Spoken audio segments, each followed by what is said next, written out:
For this discussion, we're looking into the tougher side of coaching, which is being able to manage your team off the field, being able to manage your team period, and trying to juggle a lot of personalities and how you have to handle your team and being able to do those things.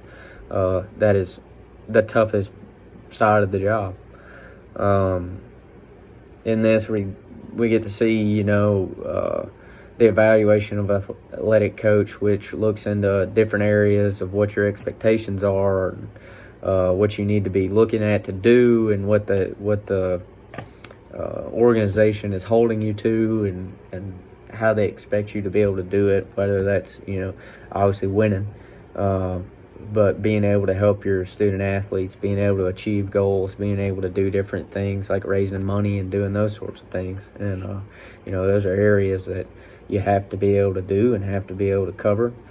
But, being able to be a person that is well-rounded and can handle building a team outside of just building your performance on the field is, as a head coach, that's one of the main jobs. I mean, yeah, you got to be winning on the field, but you got to be making your program grow. For me, I'm actually starting on 3 projects right now. I've been meeting with different people around the Delta area, raising money, doing things like that, so I can get these projects going. And that's an area that is really fun if you're a head coach, and that's cool because you get to grow your team and grow your facilities and grow those things, but it's something that it's expected of you as well. And that's a cool thing in this job, is being able to have that side of it to me. Chapter 8, talking about conflict. My first day on the job, I was told that because I'm taking over the team, and this was in the middle of COVID, so they shut our season down.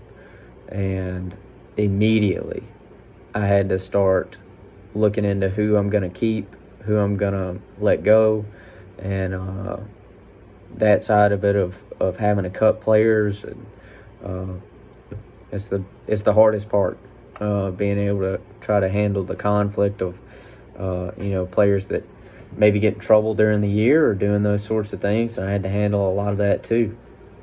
We had some players that got in trouble with the law, so we had to handle that. We had some players that, we had to, and you talk about performance and things like that. I've sat down with players and talked about their performance and how they need to improve. And I think those things you have to handle immediately. You can't let it sit around. It's like a wound. It'll just fester. I mean, you have to handle it right then. And most successful teams, most teams that are championship caliber teams, handle those situations quickly and get them solved.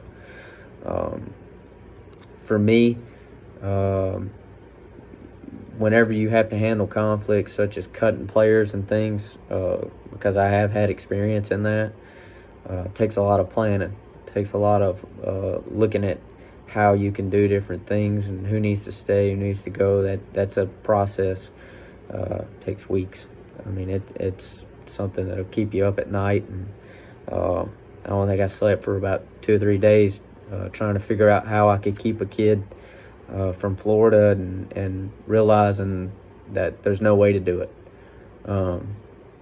So you have to sit down and you have to have that conversation. And I think the best way to do it is to handle it where you are, you have your plan of how things are going to go during a meeting, but I think the best way to do it is just to be as honest as possible and to let them know as clearly and precisely what you're doing and how this is working, and just be as honest as you can be.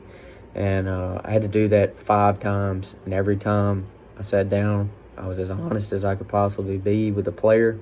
I told him exactly what the situation was and how we're trying to go about it and what the conclusion is, and just being precise and honest as I could be. And every single time they were understanding, They took it, there was a couple that had a little bit of give back, and that's expected.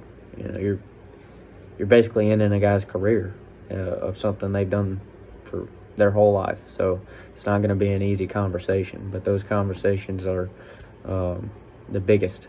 So I think that handling them with honesty and being upfront and clear about what you want and what you mean is the biggest factor in running a good program and running the right kind of program.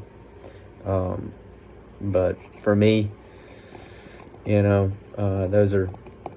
those issues are tough, but after you get done with them, man, it's a big burden off your shoulders and helps the team, and that's the biggest thing, is helping the team. So